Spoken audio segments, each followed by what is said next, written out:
and podcasts. All right, welcome to the interview. Thank you for having me. Thank you. This is 2Trash. You guys What's may not know up? him. He's a great artist, very diverse. I'm so happy he's here today. All right, let's get into it, man. Let's start talking about your favorites and all that stuff. Let's get into what's your favorite video game? Favorite video game of all time. One that I come back to, and The Amazing Spider-Man for PS4. I will always and forever be able to just pick that game up. It doesn't matter how long I've played it, how long it's been since I haven't played it. I will always be able to just come back to that game and just play through the entire thing like it's the first time. And I love that game. Oh yeah. Nice. All right, so going back into your favorites, let's get into your favorite cartoon character.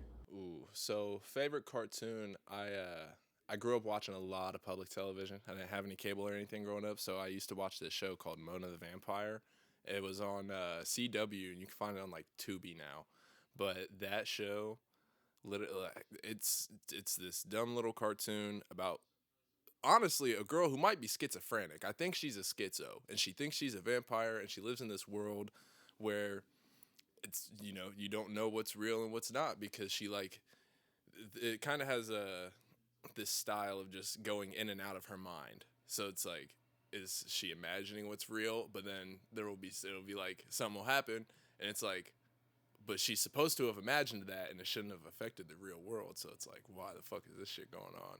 I don't know. I've always loved that show. It's definitely a comfort show of mine. I spent ages trying to find it again, and then found it on Tubi.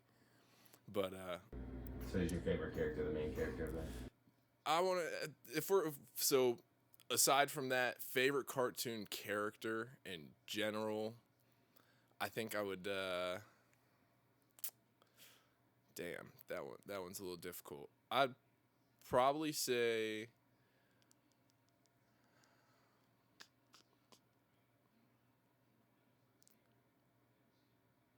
damn, we're going to cut here. No, you're good. You can keep going. Okay. Keep going. Just think.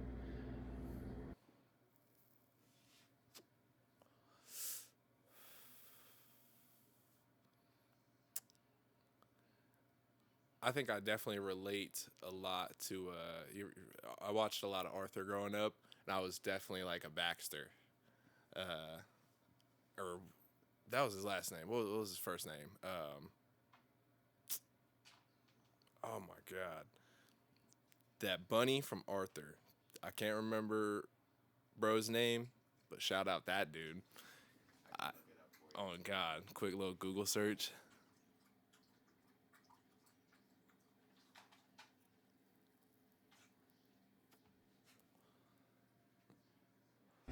Buster Baxter. Buster. That boy Buster. 'Cause he was a crackhead before his ages, let me tell you. And I was also a crackhead before my ages. But I definitely relate to him. So I say that's my favorite cartoon character. That's awesome. All right, keeping on the favorite subject. What's your favorite food? You gotta have it. You're on a stranded on an island, and you get one entree. Recently, it's just been like chicken or steak with rice and veggies. But if you had all the money in the world and you get to pick one entree. One entree. I think I want to go the safe pick. I want to get chicken tenders. But realistically, I think I would want to live off of, I think I'd probably live off noodles. Do I get if I get different sauces, or if it, I can just. You can make one entree. Yeah, so, then I'm going safe. I'm going chicken tenders. What kind? We talking Tyson? We're talking old school BK tenders. We're getting mad specific. I'm definitely gonna go. TJ's Country Place chicken tenders for the rest of my days. That's oh my God, I haven't had TJ's in so long. I might change it. Holy fuck. A Barnyard Buster from TJ's might go crazy because that's a it's one entree, but it's a lot of different stuff. I'm saying the Barnyard Buster might have to be it. Oh God, you fucked my whole childhood. I swear to God, when's the last time you went to TJ's? Holy shit, Holy tomorrow, dude! I swear to God, finding a way. I closed that one on Bryce, bro. That's fucked up. I literally was gonna go to that one. Yeah. No way. Dude, there's got to be one in. Oh yeah, there's definitely one in Whitehall, by the dealership, where the Applebee's, or not where the Applebee's used to be, but it's down the road from where the Applebee's was in Whitehall. I will be in Whitehall tomorrow. Yeah. All right, so keeping it on the favorites, we're gonna start going into your rap and everything, and your I should just say artistry because you're so diverse. What's your favorite rappers? If you have to give me one, you could. You give me top 3, top 5. So I can definitely give you the number one most influential of all time that genuinely like, and I wouldn't even say this artist is influential to me, like in my sound. I can definitely make music in this sort of genre and stuff, but very much just pushed me to like start making music and like really like strive to make this what I do. Lil Peep, all day long. Shout out my boy. We'll get into the tattoo later. Rest in motherfucking peace. But he was definitely, growing up, such a big influence for me. But aside from that, we'll go top 3. We'll do Lil Peep.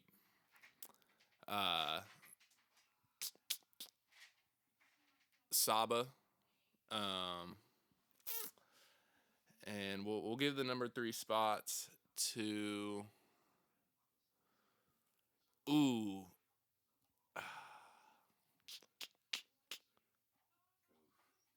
Yeah.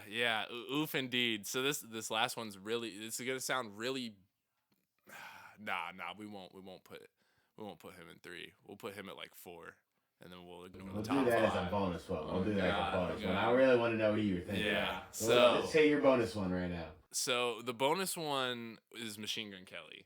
Old Machine Gun Kelly. I'm talking like laced up, fucking half naked, almost famous, and like what is it? Where the sidewalk ends, or the end of the sidewalk? Not a great fan. Not a big fan. Definitely not. But we'll give my 3rd spot to new artist, Lareezy, L.A. Reezy. Fucking 19 years old, crazy ass artist. Love that kid. He's gonna do some great shit.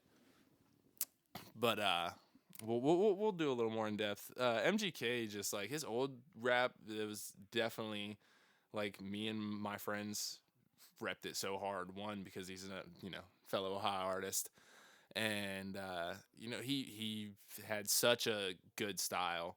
Like back in his 2012 XXL cipher, like, oh my God, literally, I don't even like Hopsin all like that, but MGK and Hopsin carried their XXL cipher.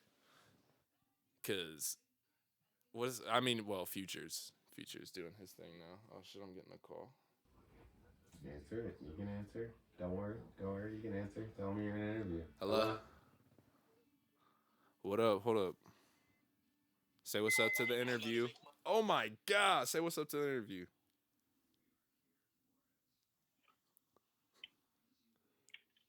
So, I'm going home. Say what's up. What's up? Thanks. Appreciate it, Benji. All right. Well, I'm in this interview right now, so I will probably be home in like, I don't know, hour and a half. I'll be gone. Ah, well, then I guess I'll see you tonight. I'll see you tonight, Poppy. Yup. Have a good one. Love you. Stay safe. Peace. Always gotta tell the homies you love them. If you don't tell the homies you love them, that's not your homie. That's I don't know, but they deserve someone better. What were we talking about? Machine Gun Kelly. Yeah, Machine Gun Kelly. Oh, Machine Gun Kelly Hobson. All right, the XXL cipher. Future is doing good. Danny Brown is doing a podcast, and Roscoe Dash is a Lyft driver. So, but I love Danny Brown. Shout out Danny Brown. Put him in my top 5 too. All right, hell yeah. All right, we're gonna move a little bit over to like your life, your career as an artist. Okay. You obviously are such a diverse artist. Like, where did you come from? Where are you from? Like, where did you grow up? Born and raised right here in Reynoldsburg, Ohio. Moved around, not a lot, but I've lived a couple different places, bunch of weird places for no reason, but I always end up back here in Reynoldsburg. Even growing up, we were always very local. My family's always been here.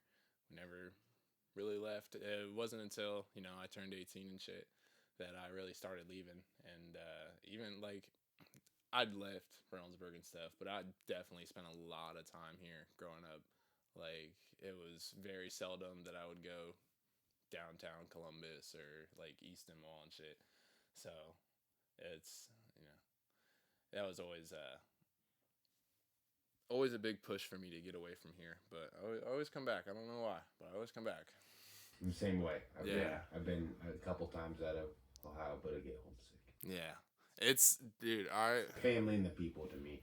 It's definitely the people. Yeah. I definitely, I could live somewhere else, but I could never. There's a lot of people I could never leave here. Yeah. With that, is your family from Ohio? Yeah. A lot of my family is, in the Reynoldsburg area or surrounding cities. I have a lot of family up in Sandusky. But, do you know, like, originally where your parents were from? Or are they from Reynoldsburg? My mom's definitely from Reynoldsburg. My dad's from hell, I'm pretty sure. I don't know where he's from. On God. But, I'm fairly certain my mom was from Reynoldsburg. She definitely graduated from Reynoldsburg, so I don't know if she was born here, but she went to school here. But other than that, I don't know. A lot of my family just kind of migrated here, and everyone got stuck. And I was like, well, that's when I started moving. I was like, all right, I don't want to be here anymore. Now all y'all make me depressed. All right, hell yeah. Well, with keeping on the same subject of that, what's the lifestyle been like here? Let alone not just Reynoldsburg, but Columbus. I know you've been out there a lot. Columbus is the big hub here.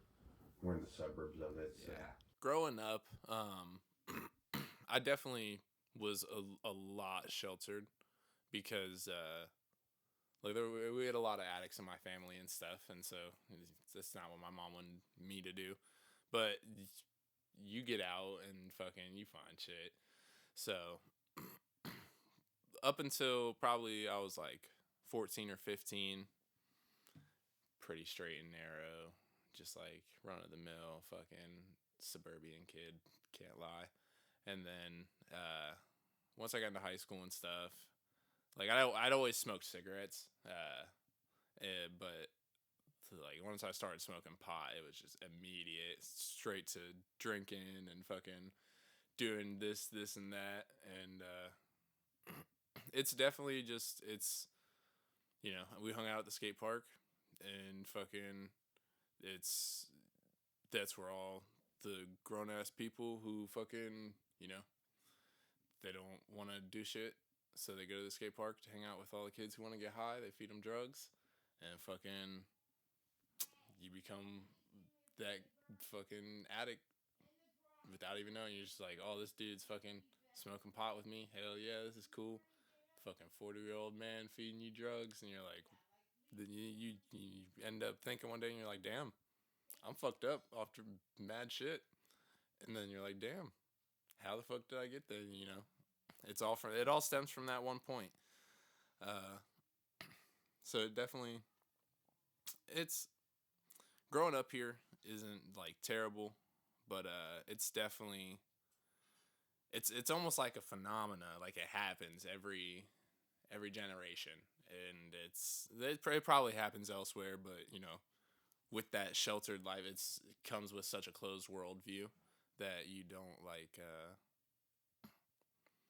you're not conscious of stuff happening in other places because you know you're in your world, and it almost gives you a sense of like nothing else that's happening outside of what in my life is real right now.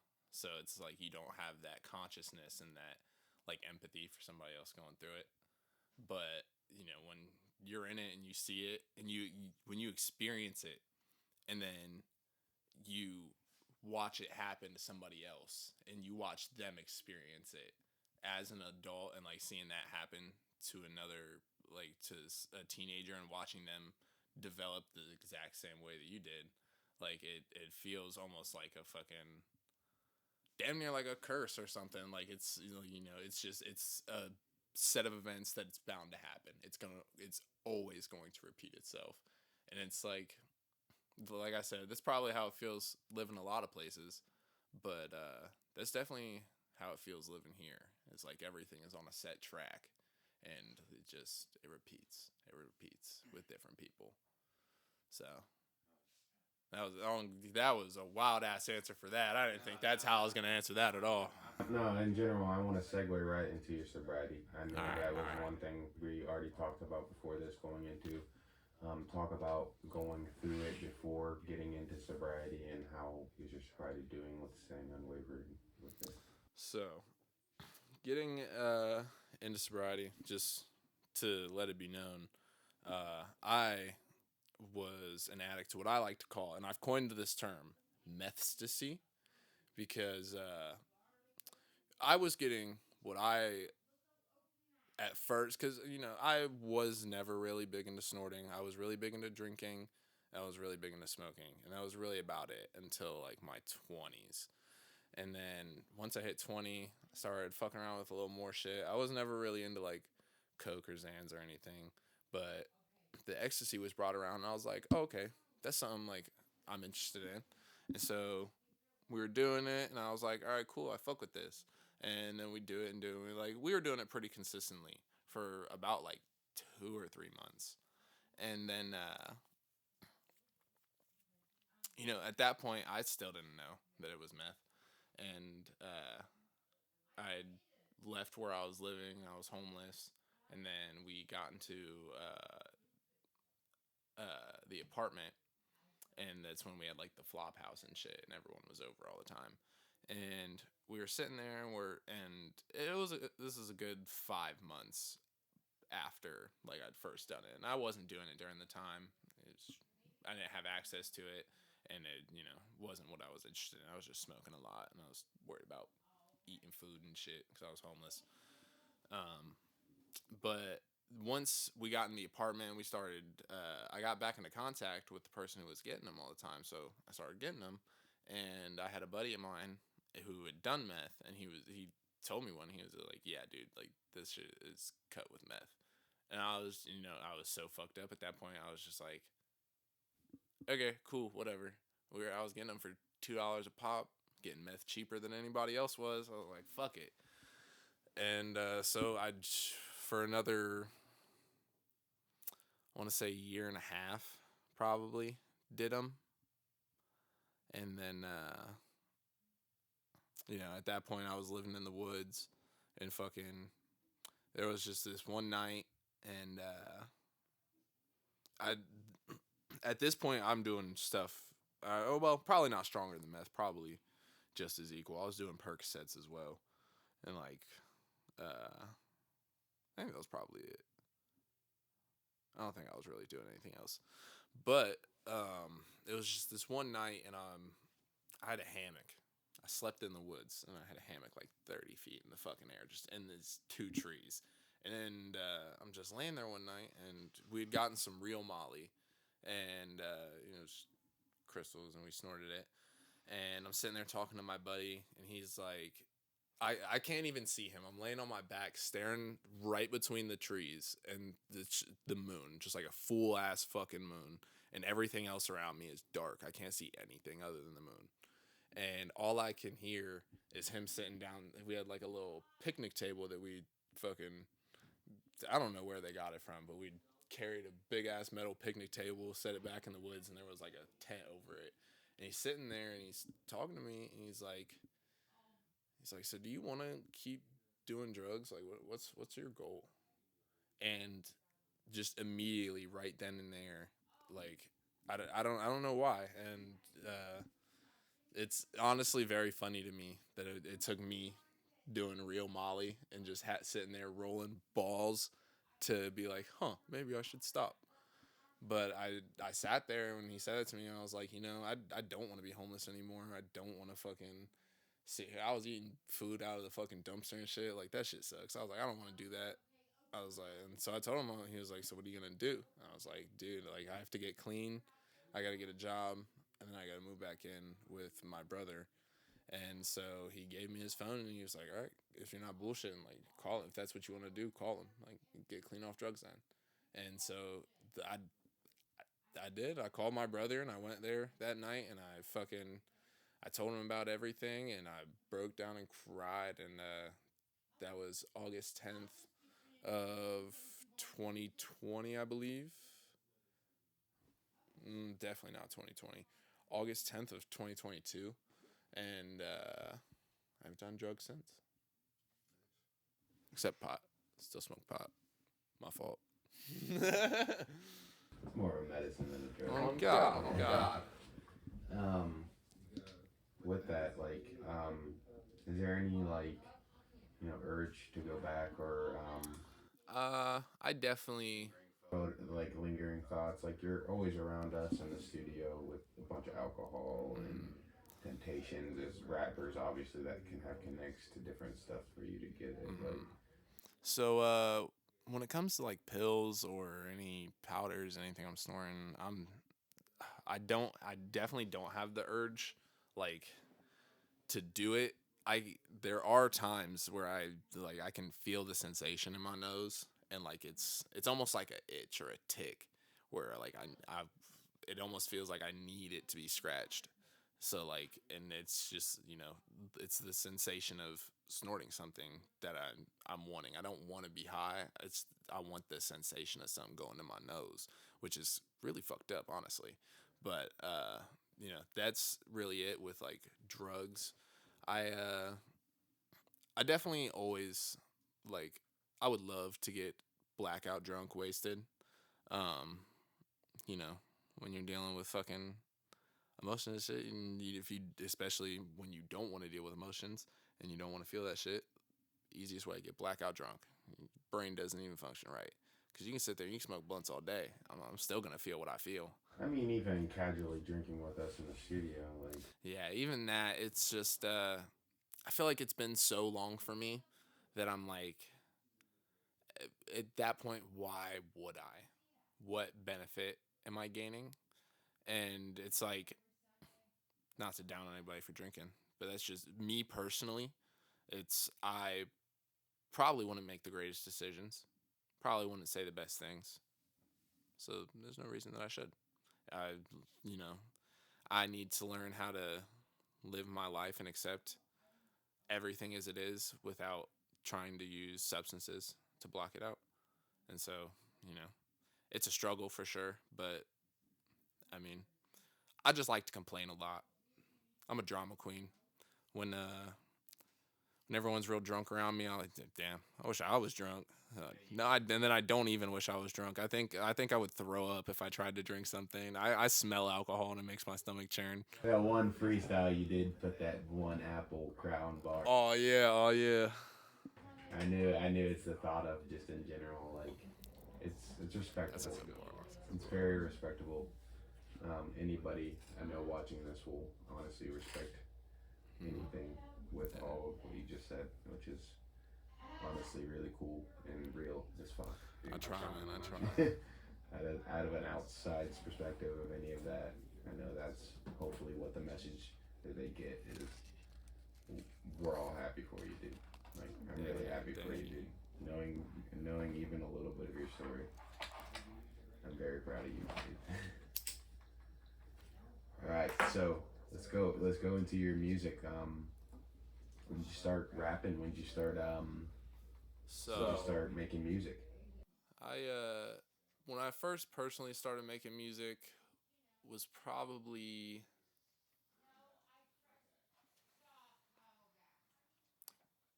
I want to say probably 2015, about when I started high school.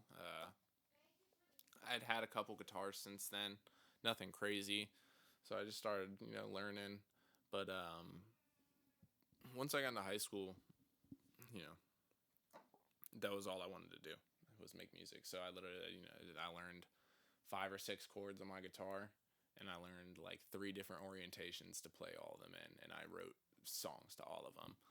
And then I fucking the first songs I ever made were on a shitty ass old Lenovo laptop. I had no microphone at first. I recorded it on the laptop microphone, and I think I had a ripped version of Fruity Loops.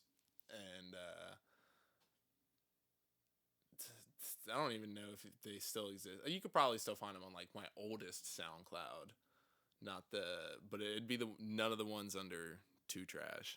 I think it's the one that's under S when I used to go by S. It was literally just E.S. And I was like, oh yeah, this is cool. This is fire. But that was when I started. I wouldn't say I really started taking anything too serious until probably closer towards like 2019, 2020. And that's when I I was taking it semi serious, but I definitely wasn't promoting myself. I wasn't putting anything out like super substantial. I was just kind of getting comfortable.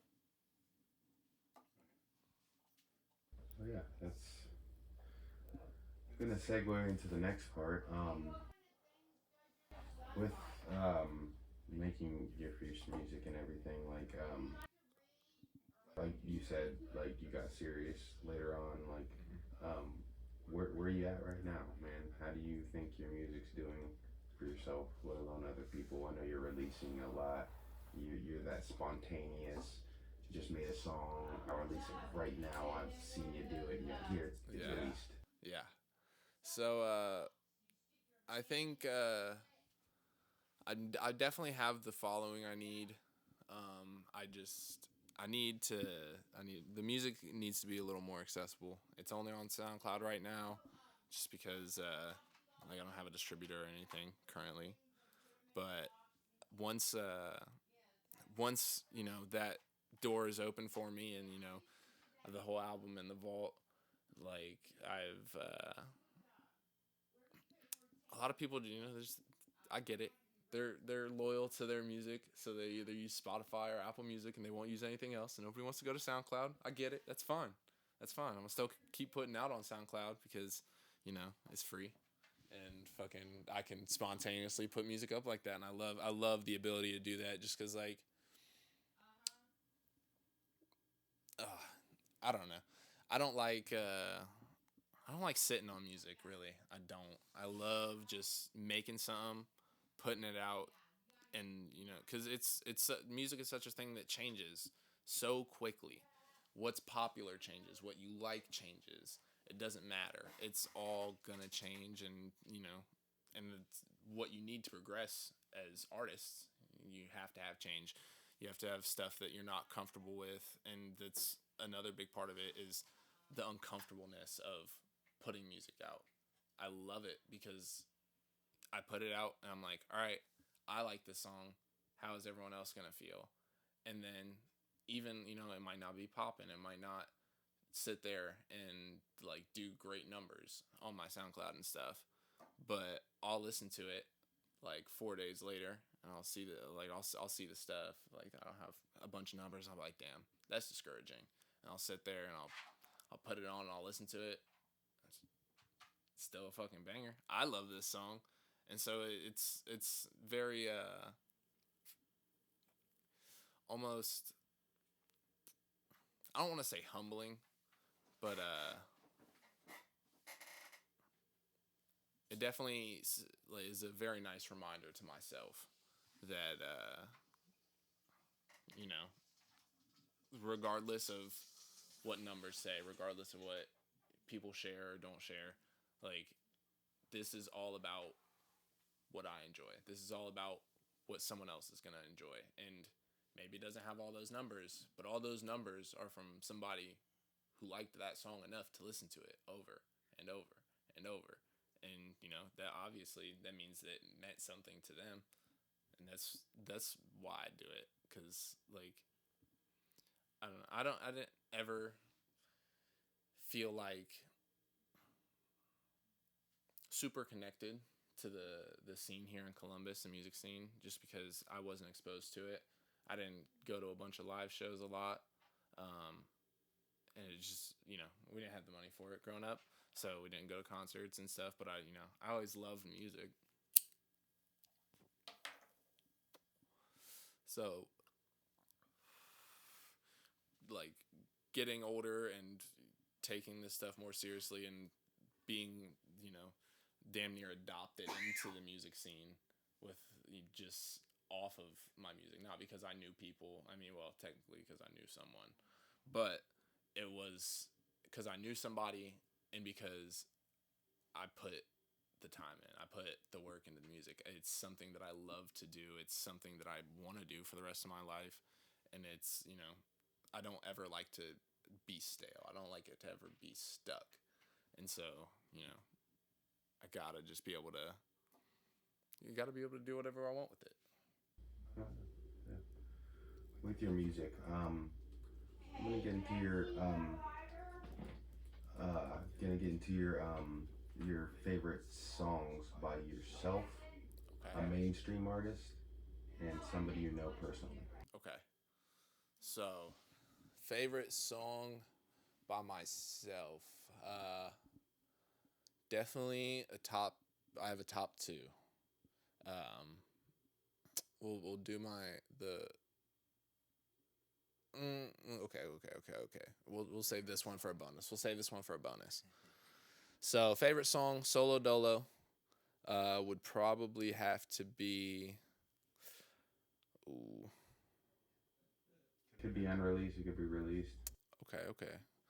So, favorite release song is "Please Don't Let Go" on the old 2Trash SoundCloud. I absolutely adore that song. I adore performing that song. I love to scream. It's my favorite. It just when I first started coming here is when I wrote that song. I was doing the open mics and stuff, and I was just like getting into the music scene here, and it was that song. It speaks a lot to me. It's a song that I can just sit and I can scream and I can let out everything too, and I love it. But if we'll do an unreleased, favorite unreleased is probably I'm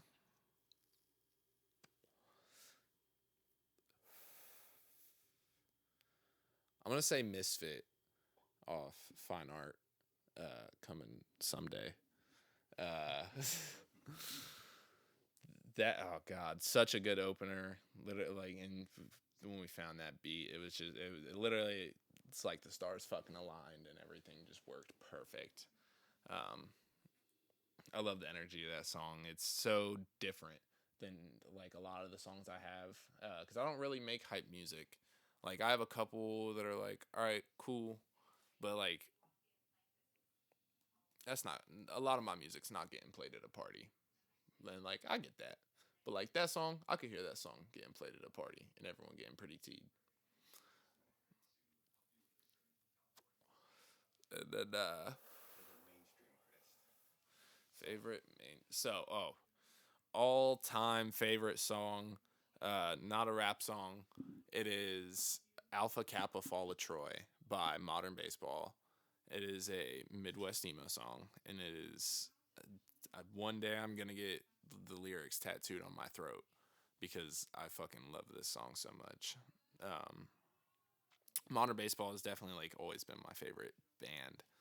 So like one of their songs had to be in my top 3 at least. But that song will forever and always just stick in my brain. Absolutely adore that song. Favorite song by somebody you know personally? This one I listen to consistently, if not every day, every other day, and that is Misted by Spacelight. That song, oh my god, his flow goes absolutely insane. Fucking, it has these little video game chimes and shit. Oh, that shit hits. I love that song. That song goes so crazy. Hell yeah, hell yeah. I didn't plant this. I didn't plant this. Hey, it's about files right now. All right. So, staying still on the top of your music career, when's the next time we're gonna hear from you? When's the next time you're gonna release? And also shout out some old songs. Shout out old music that you need people to listen to. Just give this time to talk about new releases. Shout out. All right. We'll start with the new releases. December. I don't have any more than that.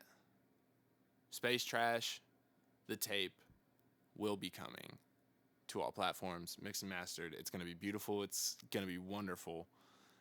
Solo, you know, I might release something tomorrow. Who knows? You never know. But I have nothing planned for release at the moment. Like I said earlier, we got the album in the vault. But I think I can't lie. The album might get worked on a little bit. It might need a little workshop. So that one will be coming probably 2024. Can't lie. Hopefully before my birthday. But absolutely no promises. If I want to shout out some old music, just my old 2trash SoundCloud. All the classics are on there. Fucking Mannequin, Stray Dog. Oh my god. There's some newer stuff on there. Got Please Don't Let Go. Purpose, and what's the other one? The Empty Side of Your Bed. That one. So different than anything else on my SoundCloud. They're like prom rock, dream, lo-fi, floaty, and it's so good on the ears. I love it. Hell yeah. With keeping it still on your life topics and all that, get into a little bit about your skateboarding kryptid, your favorite trick, because I know you want to talk a little bit about it. Of course. I grew up biking, rollerblading, skateboarding, scooters, all about it. My brother, he was really into skateboarding growing up, so I idolized that. I was no good at skateboarding at first, so I started with rollerblades because it was the easiest. I could rollerblade, I could roller skate, and I could ice skate. And so I was like, all right, cool, we'll just do this. And then I started getting older, and it got way scarier. I was like, all right, we're gonna try skateboards. And then I think I got my first skateboard when I was 13, 14, and I just absolutely fell in love. I definitely fell off for a while skateboarding. Just a lot of life stuff got in the way. But once I got back into it, it was a whole different thing, because when I first started skateboarding, I was no good. I could ollie, could like front side 180 and like do a shove it maybe, and maybe kickflip here and there once or twice, but it didn't click in my brain. And then I took that long break, and something about it changed, and it's just all the motions, just I understood them a little better. And so now I can kickflip first try every time. I can switch flip, nollie flip. I lost my heel flips, and it's very sad. I used to be able to heel flip so fucking good. I had some high ass heel flips, and they're gone now. But your shoes scream skateboarding. Yeah, shout out State Footwear, the greatest skateboard shoes known to man. Never again will I buy any other pair of skateboard shoes. I once bought a pair of leather Nike SB Janowskis, and they fucking sucked. They were the worst. I'll put Nike on blast right here, right now. Janowskis suck. Terrible skate shoe. Don't get them. Buy State Footwear.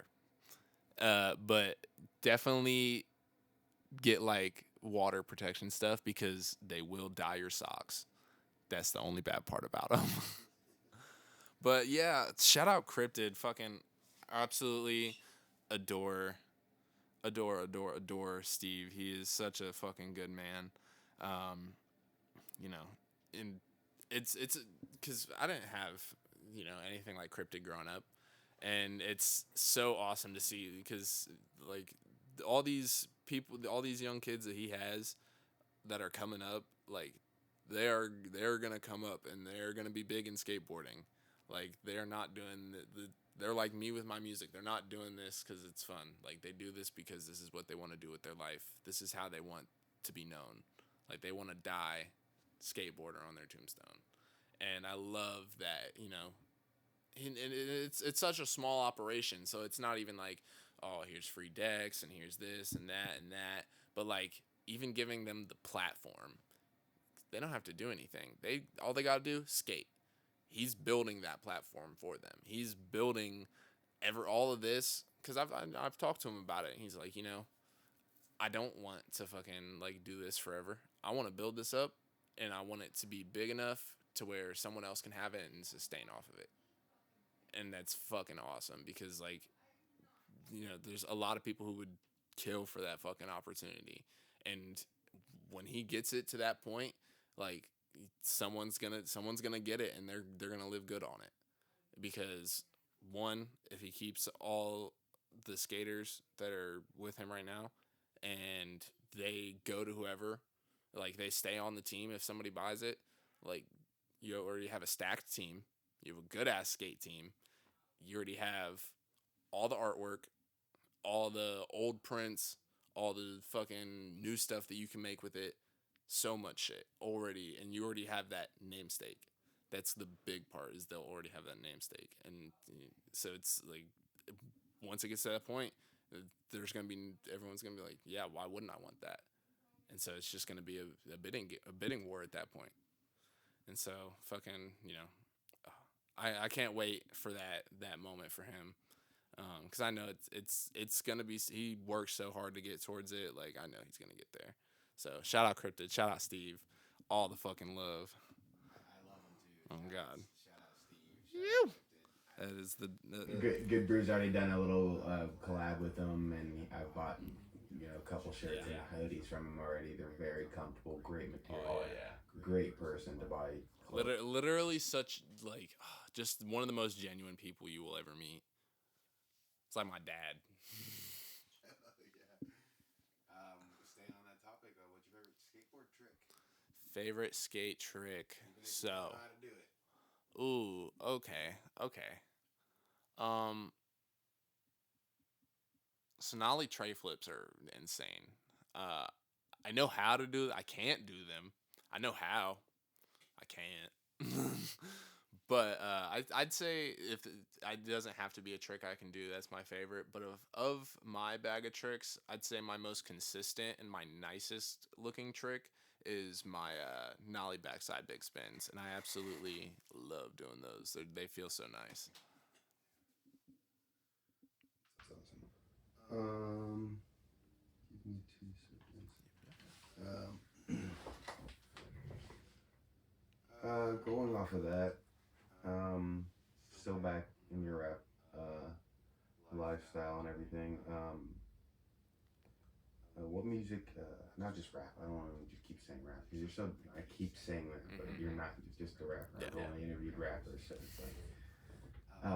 What music inspires you? Like any type of music that just like screams out to you. That's just like modern baseball is a big one. Modern baseball, Little Peep. I'm so drawn to so much different music. It's honestly like it's never consistent. Right now, honestly, I've been listening to a lot of folk music, a lot of folk country, like a lot of newer guys who are just like getting popular and stuff.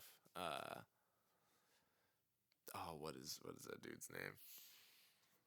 Can't remember his name right now. He makes this song called Stick Season. It's so good.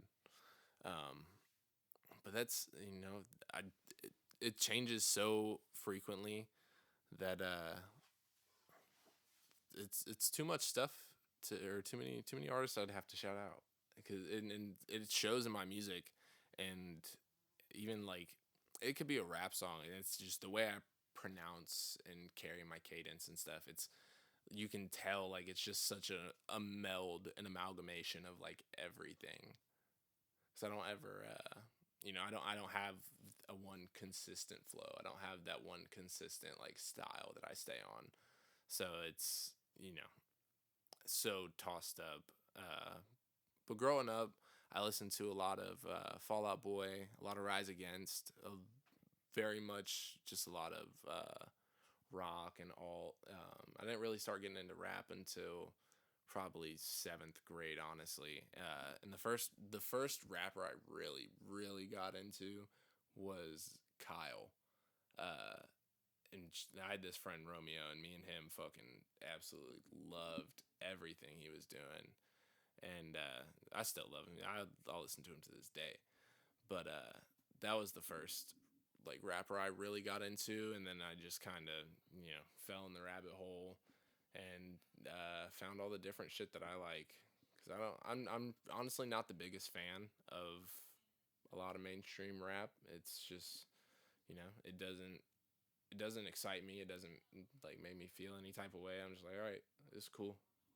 This is I can tell why everyone else likes this. Is like, it's catchy, but like I'm very much when I listen to music, like I wanna experience. I wanna sit there and have an experience just from listening to something. There's so many artists that can do that, and that's a lot of what I try to do, is have that, like, even though you're just sitting there listening, like you feel it, like, and it's such a undescribable thing, because it's literally just a feeling in your chest, and like I don't know, but I feel like it's my biggest draw to music. It's my biggest draw to making music. So it's that's my biggest draw to what I want to listen to. Oh yeah. Well, next we're gonna try to get your views on different topics, Okay. on different things, like odd things. Okay. So first I'm gonna start off with your views of labels.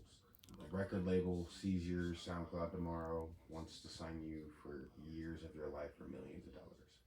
What's your views on that? So, while initially I think excitement would be my first like initial reaction, and I'd probably be like, I might do it. But the more I genuinely think about it, and like from what I've thought previously and how I feel, once I get hit up by a record label and they want me as an artist, I can make my own. If the big companies are willing to dish out the millions for me to do it for them, I can do it myself. So I don't think I'd take a record deal ever. At least it would definitely have to be. I don't think I could go through a big record label. I think it would have to be like an independently owned record label that's like smaller, and probably a little more personable connection with whoever like owns it. I would definitely, a whole lot of shit would have to be signed up and written out for me to keep my music and shit. Because fucking, and if that wasn't an option, do it myself. I would always, if I can't keep everything me, doing it myself. It's respectful. Next question. Going into views, what's your thoughts on psychedelics? I know you've probably dived into a lot of different ones. For other people out there, what's your views on different ones you want to talk about? So I personally, I did acid. I was not into shrooms.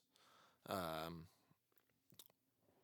and this was one of the things that I, just like alcohol, I was like, well, maybe I will end up doing it again. And it, and the thing with acid is it's expensive to do it consistently, like day after day after day, because you're taking it once. You take one tab one day, you gotta take two the next day, and then four the next day, and then six the next day, and that's out here expensive. So that's the main reason why I don't feel like it would be a problem for me to do now. But then it also comes down to that factor of why would I? I'm already not doing it.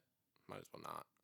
So I personally, I love psychedelics. I've never ever had a bad experience with them.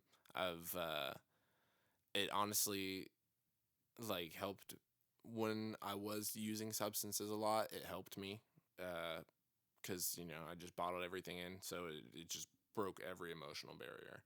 And I would sit there, and that was how I knew I had a good trip. Is I would sit there and I'd sob my eyes out. I would cry so profusely, and everyone would be like, "Are you fucking good?" And I'm like, "So great, this is fun," and I'd just be melting into the fucking whatever where I was. But I do. I think psychedelics are good for some people. I think if it's all mental. If you don't think if you have any kind of gut reaction to where you're like, I don't think I should do this, don't do it. You're gonna have a bad time. That's why I've never done shrooms, because every time I've been given acid or I bought acid, like it was always, yes, this is what I want to do. I never had a gut feeling where I'm like, I shouldn't do this. Anytime I've never bought shrooms, but anytime I've been offered, I was like, I got that feeling. I was like, I shouldn't do this. It was gonna be a bad time, so I didn't. And I didn't have a bad time because I didn't do shrooms. But the possibility that I could have had a bad time scared me, and it definitely would have sent me into a bad trip. But that's each person's different. Everybody reacts to substances differently. So if you think psychedelics are a good idea for you, hell yeah, do that shit. If you don't, you probably shouldn't do that shit. Hell yeah. Going to the next question. I've talked to multiple artists about this, the flat world theory. Do you believe the world's flat? And if you do, then why? So, shout out my man Vito Grams. He was onto something, but he didn't have it right. So where everyone's wrong, they think the Earth's flat or they think it's a sphere. It's like, no. I'll tell you what I really believe. I think, I think that we are floating on the back of a giant turtle, and he's just flying through space.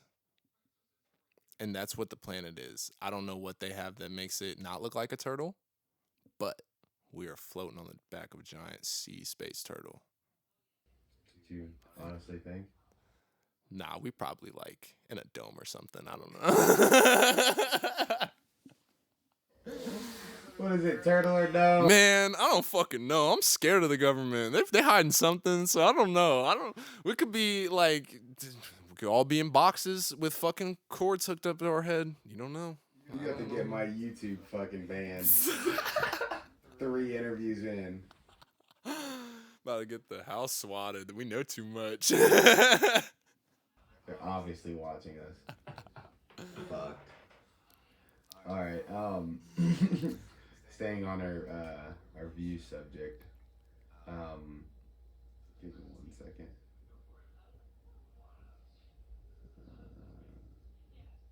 What's your views on like the music culture around here that you experience? I know you said you don't have much. So from even a little farther out south, like Cincinnati area, Um, I've met handfuls upon handfuls of artists, and all of them have been so fucking awesome. Even the very few that I have worked with have been just fucking, so welcoming. Um, when I was doing the open mics out in Columbus, everybody out there was so welcoming and so cool and fucking just pushed for more people and bigger venues. That was all anybody ever wanted, was just more people to come play music and more people to come watch.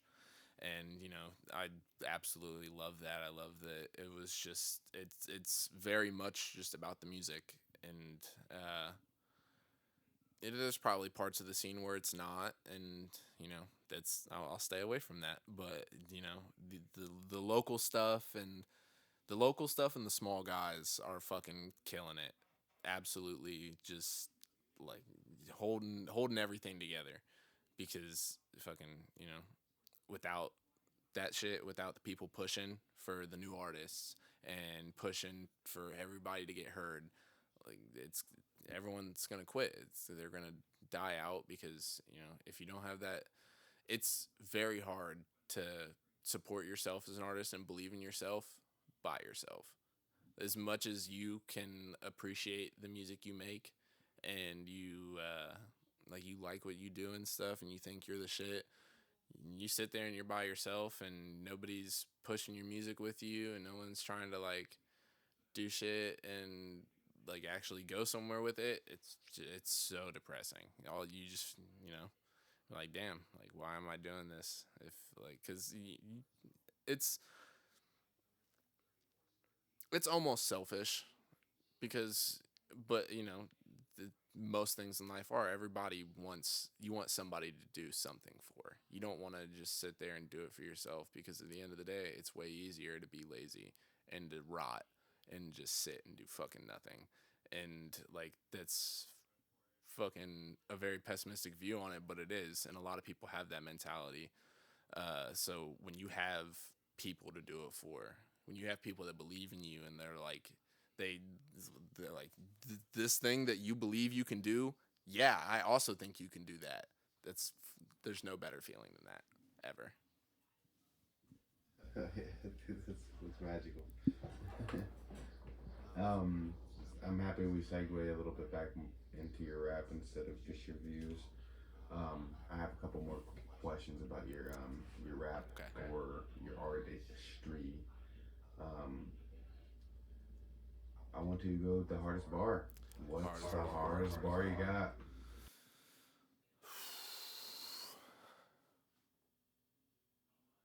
Ooh. All right. So I've got a lot of bars that resonate with me. That like, I'm like, oh yeah, yeah, yeah. Um. Oh, I don't know why, but this one, it sticks with me so much. Call me too trash, but really I'm too nice. I love that bar. I don't know why, but like, cause it's plays on the name so well. Cause that's the whole idea behind the name, is that I'm too trash, but like, my shit's good. I know what I'm doing, and I do it well.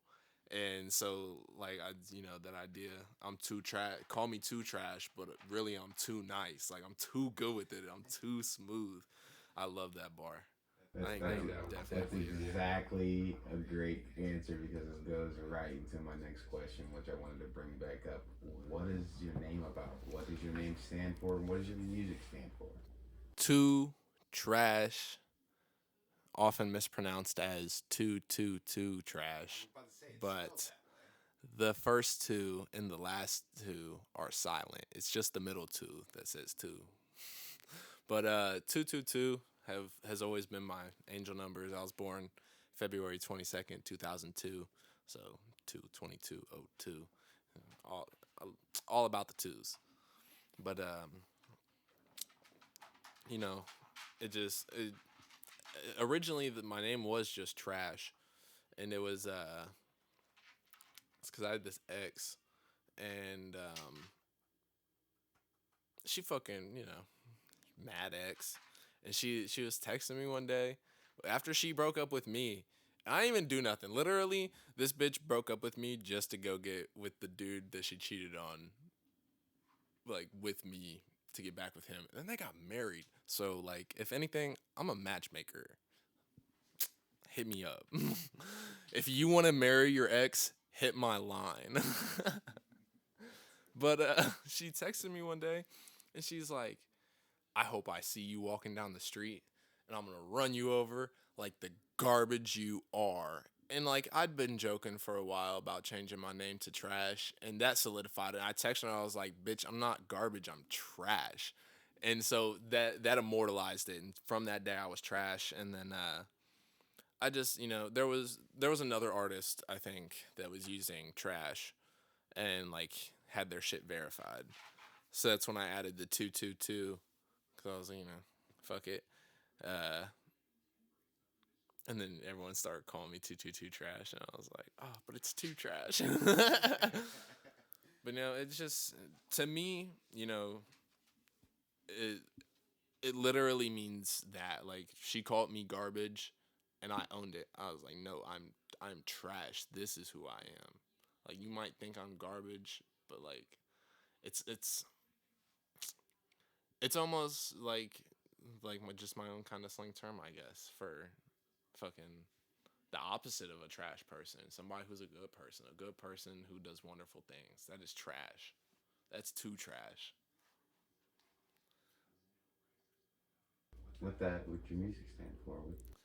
Man, there's so much that, it's with the different genres, so many different feelings and backgrounds that interlock and merge into what my music is. And it's the thing where it means something to everybody, something different to every single person. And that is honestly one thing that I love and, like, always strive for. And because, like, I'll sit there with my friends and stuff, and, like, I'll show them my new music, and they're like, all right, that's cool. And then I'll explain a bar to them, just because, like, I love that shit. I don't know, I like that I put a lot of lyrical shit into it, and so, like, of course I want to fucking explain it. But and then I'll sit there and explain it to them, and they're like, that's not at all what I thought that meant, and that's fucking wild. And I'm like, hell yeah, thank God. Like, so it's, I always want my music to mean something different to everybody. That's another good bar, an unreleased bar. Oh God, what'd I say? Uh,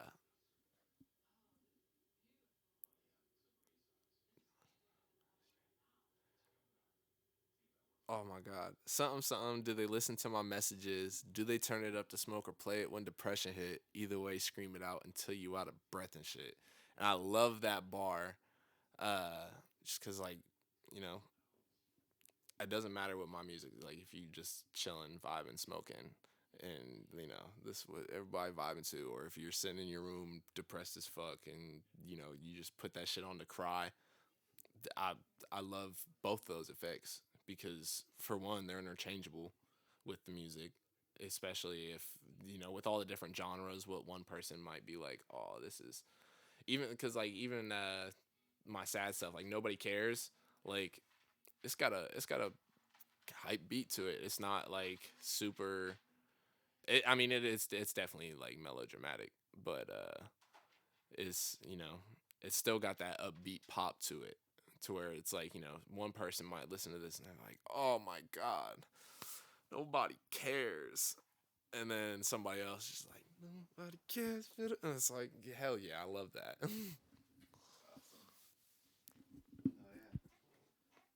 Great answer.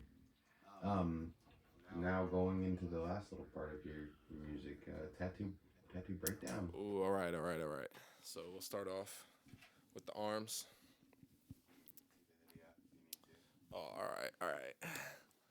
We're getting mad personal. Half the girls on here who probably want to see you take your fucking hoodie off anyway. Oh God, I don't got a shirt on either, so. Hey yo! Oh God. Profanity. So we'll start off with the spiral on my sternum. It says, I'm grateful for everything I have, everything I know, everything I am. I got my owl right here. This is my boy Sticky Fingers. Shout out the IRL Sticky Fingers. We got a little angel right here. I was supposed to have a demon right here. Never got done. So if you want to give me a free shitty little demon right here, let me know. We got 111.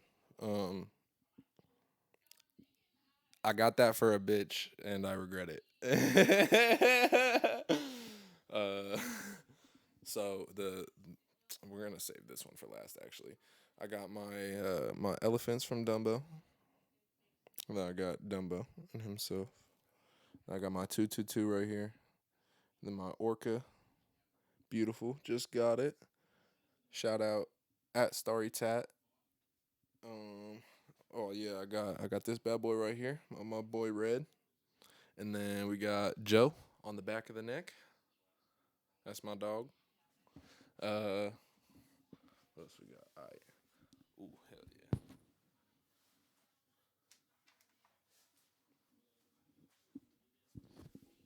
Right here, we got my boy Bartholomew. Love him. That's my dog. Actually, he's a crocodile, but that's my dog. And then this one don't got a name. It's just a little skull. That one was stick and poke. So was Joe on the back of my neck. He was a stick and poke, and them shits fucking hurt. This one hurt a lot, but I think this was my most painful. Ignore the big ass scrape. I got more tattoos, but I'd have to take my pants off. So it says youth on my leg right here. And then I got a little symbol that I made for JFK, the local skate park. Shout out. When I was like 16. I was like, fuck it, put it on me. Oh, right. Love, my very first tattoo ever. My little peep tattoo right here. Shout out my dog. Rest in peace. What else do I got? I think I got a little turtle. His name is Jackie. And then on this leg right here, it says soul over skin. Or it doesn't say soul over skin. It's like soul and then the division sign and then skin. And so it's like soul over skin. Yeah. And then it says Resi, R-E-S-I, because me and my old roommate, we used to smoke a lot of bong resin. We were poor. And we used to scrape the fuck out of our bong every night. We used to just smoke bong resin until we wanted to throw up, and we deemed ourselves the Resi Boys. So I got it immortalized in my skin. And that is I think that. Oh wait, right. Then we got this. I'm getting a little up close and personal for this one. This is my thumb ghost right here. It's just 3 little dots on my thumb, and I go ooh, and that's a thumb ghost.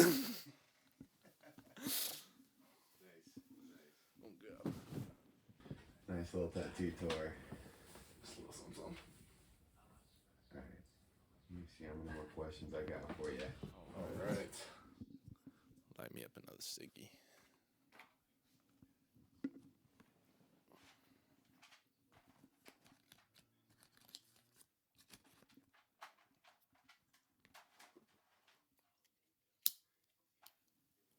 Alright, I only got a few left.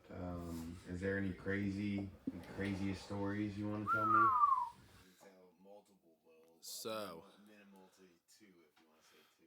minimal to 2. So we'll start with what's a good crazy story? So there was this one time I was out tagging, and I was downtown Columbus at Indianola Middle School, and I was sitting there, and we were trying to find a way in, and there was no way in, and it used to be open.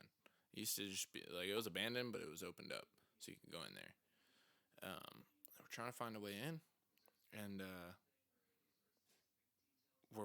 we couldn't find a way in, so we're walking back, and we are like climbing up the roof, and we're trying to see if there's a way up from the roof, and we hear a car, and we see headlights like coming through the fenced area, and I was like, oh fuck, so it's definitely cops. So we're sitting there, I'm literally just boosting each other up this fucking wall, and we're a good 4 stories above the ground, just fucking huzzah, like pulling each other up and like literally. So a CPD cruiser pulls around and it stops and two cops come out and they're looking around with their flashlights and shit. And I'm up on this like balcony and he's underneath me. And so he's like, what do I do? What do I do? And so I look at him. I'm like, shut the fuck up. Firstly, give me your hands. And I got him up that last balcony. Like it felt, when you like, you yank a tablecloth off and it just goes whoosh, and whips. I felt like I did that to his body because I just yanked him up and he's sitting there and I looked at him. I'm like, lay down, shut up. Don't say a thing. And like we're seeing the flashlight like move all around the building and stuff. And I'm like, he's sitting there. He's like, bro, you care if I pray right now? I was listen, I'm not religious, but there was a God. There was a God in that moment in time, and He saved our asses. I'll do that one and then we'll do a drug story. We'll do a drug story. Oh boy. Oh boy. Most down bad I have ever been on drugs. I stayed up all night. Firstly, went to this girl's house, got a bunch of that meth to see. And keep in mind, I biked all the way to back everywhere I biked at least 15 miles in that single night. And so I'm sitting there and I'm biking around and shit, and I go and I do that meth, and I'm up all night and I'm up all day, and I get some more and I do it, and then I get to my buddy's house and they have Molly, and I sit there and I do the Molly, and then literally like just pure exhaustion. I'm fucking crashing, and I'm like, all right, bro, I know we dropped a little crumb of this ecstasy in the carpet. We gonna find it, and we gonna snort that shit. And I did. And I also dropped Percocet in the carpet, and I snorted that too. And then I don't have a lot of recollection of what happened. I definitely remember finding the white pill and being like, this ain't ecstasy. And it's just like, yeah, that's part of a Percocet. And I was like, crushed it up with my ecstasy, lined it all up together. Wow. Down the blowhole she goes. That was probably the most down bad I've ever been on drugs, without outing myself, allegedly. It's crazy that I segue these last three questions into each other, but what is your message to the younger generation? My first message is don't do drugs. It's fucking stupid. If you can avoid it, don't even smoke pot. Don't start. If you could live your life substance free and be perfectly happy. Even I know that curiosity, and everyone's like, it's cool, but like it is cool until you have a dependency on it, or it's cool until it leads to you snorting meth and eating pizza out of the dumpster. So yeah, that'd be my first message: is if you can, stay away from drugs. Don't. It's not worth it.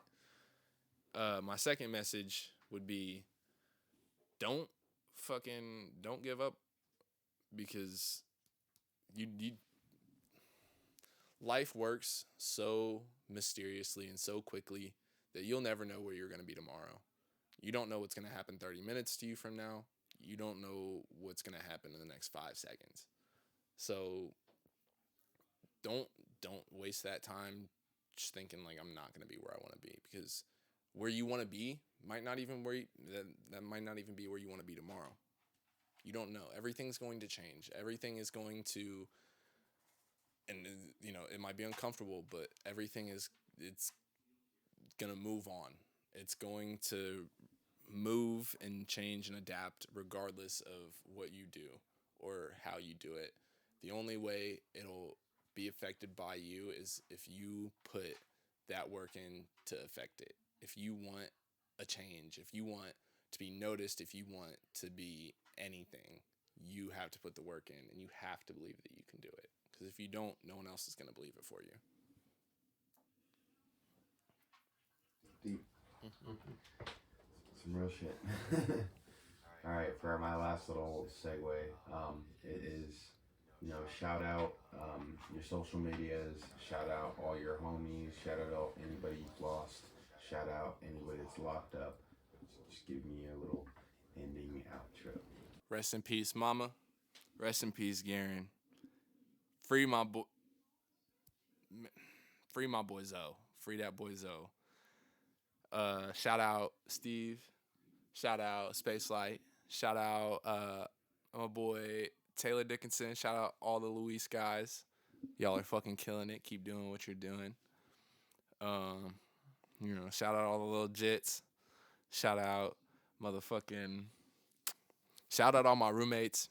Haley, Ben, Dave, Sam, Cam and Eliza. Y'all the realest. Appreciate y'all. And shout out to me. Thank you, 2trash, for doing this. Thank you, 2trash, for making it this far. And thank you, 2trash, for never giving up. Thank you, everybody. What's your social media? Ooh, right. That was good too. Fuck. You can find me on Instagram and TikTok at TRXSH_GXD. And then you can find me on SoundCloud. You can find my old SoundCloud and my new one, both under 222trash. I don't have anything out on anything else right now. I do. Hey, shout out my YouTube. What's my YouTube called? I just started doing that shit because I was like, damn, I forgot about that. Yeah, I started putting music out on YouTube too. Shout out my YouTube at 222trash.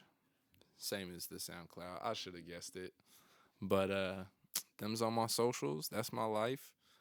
Thank you so much for having me. This was awesome. No, thank you. I guess we're going to call it an interview, man. I appreciate you coming out, dude. Hell yeah, thank you so much for having me.